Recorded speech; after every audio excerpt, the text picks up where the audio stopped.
Friends, video ரெகுலராக கிடைக்க நம் சேனலை சப்ஸ்கிரைப் பண்ணுங்க, அடுத்து பெல் அழுத்துங்க, டிக் பண்ணி சேவ் பண்ணுங்க. தேங்க்யூ.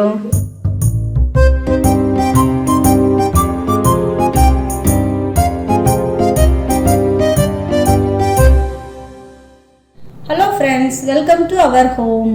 நம்ம இன்னைக்கு பூரி மசாலா, அதாவது பூரிக்கு உருளைக்கிழங்கு மசாலா எப்படி பண்ணுறதுன்னு பார்க்க போகிறோங்க. இந்த பூரி மசாலா ரொம்ப சுவையாக இருக்குங்க. ஹோட்டலில் கொடுக்குற மாதிரியான அருமையான சுவையில் இருக்கும். இது பூரிக்கு மட்டும் இல்லை, சப்பாத்திக்கும் தோசைக்கும் ரொம்ப பொருத்தமாக இருக்குங்க. வாங்க எப்படி சமைக்கிறதுன்னு பார்ப்போம்.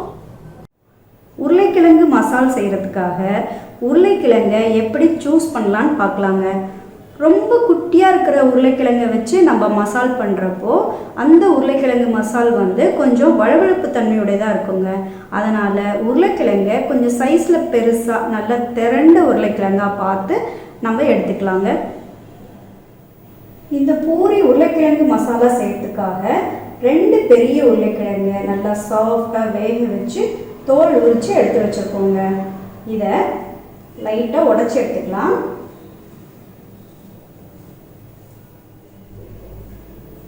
ரொம்ப பொடி பொடியாக ஆகிற மாதிரி உடைக்கக்கூடாதுங்க, ஒன்றும் பாதியமாக உடைச்சி எடுத்துக்கணும். இந்த பூரி மசாலா ஹோட்டலில் கொடுக்குற மாதிரி ரொம்ப டேஸ்டியாக இருக்கணும்னா நம்ம உருளைக்கிழங்கு எவ்வளோ எடுத்தோமோ அதே அளவுக்கு வெங்காயம் எடுத்துக்கணுங்க. 300 கிராம் அளவுக்கு உருளைக்கிழங்கு எடுத்தோம் அப்படின்னா அதே அளவுக்கு பெரிய வெங்காயத்தை எடுத்துட்டு நல்லா நீளமாக சன்னமாக நறுக்கி எடுத்துருக்கோம்.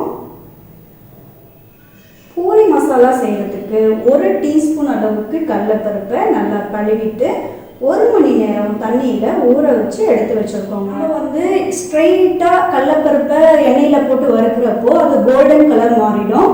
அது ஊறின பின்னாடி டேஸ்ட் வேறு மாதிரி இருக்குங்க. ஆனால் ஹோட்டலில் இது போல் ஊற வச்சு சேர்ப்பாங்க, அதனால் டேஸ்ட்டும் சூப்பராக இருக்குங்க.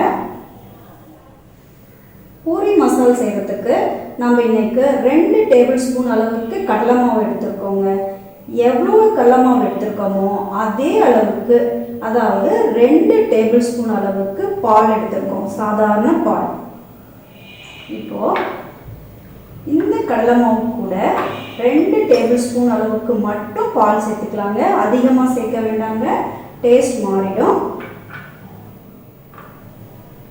இதை நல்லா கரைச்சி விட்டுக்கலாம். கூட கொஞ்சம் தண்ணி விட்டு கரைச்சி எடுத்துக்கலாம். இந்த மாதிரி செய்கிறப்போ அந்த பூரி மசாலா அவ்வளோ டேஸ்டியாக இருக்குங்க. இப்போது 2 டேபிள் ஸ்பூன் கடலை மாவும் 2 டேபிள் ஸ்பூன் பாலும் கொஞ்சம் தண்ணியை விட்டு நல்லா கரைச்சி வச்சுருக்கோம். இப்போது பூரி மசாலா செய்ய ஆரம்பிக்கலாங்க. பூரி மசாலா செய்கிறதுக்காக ஒரு பாத்திரத்தை அடுப்பில் வச்சுட்டோம். அதில் 4 டேபிள் ஸ்பூன் அளவுக்கு எண்ணெய் விட்டுக்கலாங்க. எண்ணெய் நல்லா காஞ்சதும் கடுகு 1/4 டீஸ்பூன் சேர்த்துக்கிறோம். இது கூடவே நம்ம ஊற வச்சு எடுத்தோம் இல்லைங்களா, அந்த கடலைப்பருப்பை தண்ணி இல்லாமல் சேர்த்துக்கலாங்க.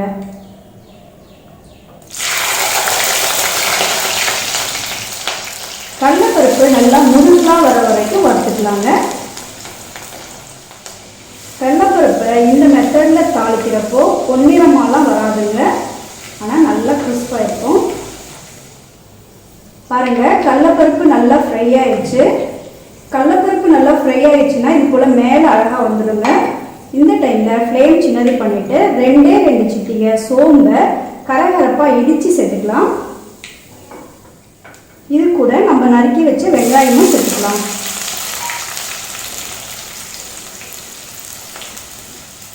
இது கூடவே 1/2 இன்ச் அளவுக்கு இஞ்சியை தோல் நீக்கிட்டு அம்மியில் தட்டி வச்சுருக்கோம், அதையும் சேர்த்துக்கலாம். 4 பச்சை மிளகாய் சேர்த்துக்கலாம். இந்த டைமில் நம்ம உப்பு எதுவும் போட வேண்டாங்க, ஏன்னா உப்பு சேர்த்தோம் அப்படின்னா வெங்காயத்தோட கலர் மாறும், அந்த க்ரன்ச்சினஸ் குறையுங்க. அதனால் இந்த டைமில் சேர்க்க வேண்டாம். ஒரு 50% அளவுக்கு மட்டும் வெங்காயம் வதங்குற மாதிரி பார்த்துக்கலாங்க. வெங்காயம் இது போல் 50% அளவுக்கு மட்டும் வதங்கினதும் நம்ம வேக வச்சு உதிர்த்து வச்சுருக்கோம் இல்லைங்களா, அந்த உருளைக்கிழங்கை சேர்த்துக்கலாம். இது கூட உருளைக்கிழங்கு மசாலாவுக்கு தேவையான அளவுக்கு உப்பையும் சேர்த்துடலாம். 1/4 டீஸ்பூன் அளவுக்கு மஞ்சள் தூள் சேர்த்துக்கலாம்.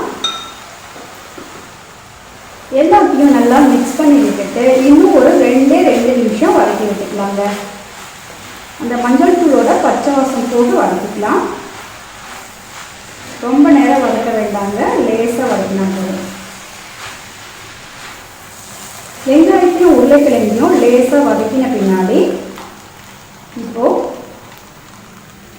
1 கப் அளவுக்கு தண்ணி விட்டுக்கலாங்க. பொதுவாக பச்சை தண்ணி விட்டு தான் நம்ம செய்வோம் இல்லைங்களா, ஆனால் ஹோட்டல்ஸில் நல்லா சுடு தண்ணி விடுவாங்க.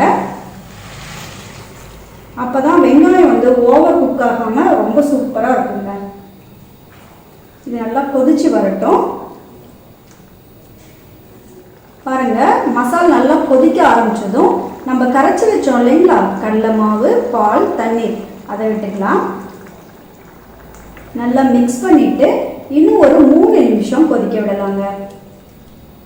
இந்த டைமில் ரொம்ப கெட்டியாயிடுச்சு அப்படின்னா கொஞ்சம் சுடுதண்ணி விட்டுக்கலாங்க. பூரி மசாலா நல்லா கொதிச்சு வந்துருச்சுங்க. இந்த டைமில் செக் பண்ணி பார்த்துக்கலாம் அந்த கடலை மாவோட பச்சை ஸ்மெல்லாம் போயிடுச்சா அப்படின்ட்டு. செக் பண்ணி பார்த்துட்டு ஒரு கொத்து கருவேப்பிலையை சேர்த்துக்கலாம். கட் பண்ணிட்டு போட்டுக்கலாம். இது கூடவே ஒரு கொத்து கொத்தமல்லி இலையும் சேர்த்துக்கலாம். நல்லா மிக்ஸ் பண்ணி விட்டுட்டு ஸ்டவ் ஆஃப் பண்ணிடலாங்க. அவ்வளோதான், நம்மளோட பூரி மசால் ரெடி. ஃப்ரெண்ட்ஸ் பாருங்கள், நல்ல டேஸ்டியான பூரி உருளைக்கிழங்கு மசாலா ரெடி பண்ணிட்டோம்.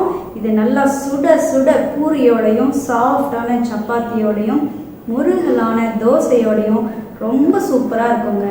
நீங்களும் இந்த பூரி மசாலாவை வீட்டில் ட்ரை பண்ணிவிட்டு ஃபேமிலியோட என்ஜாய் பண்ணி சாப்பிடுங்க. இந்த வீடியோ உங்களுக்கு பிடிச்சிருக்குன்னா ஞாபகமாக ஒரு லைக் பண்ணுங்கள், ஷேர் பண்ணுங்கள், கமெண்ட் பண்ணுங்கள். தேங்க்யூ.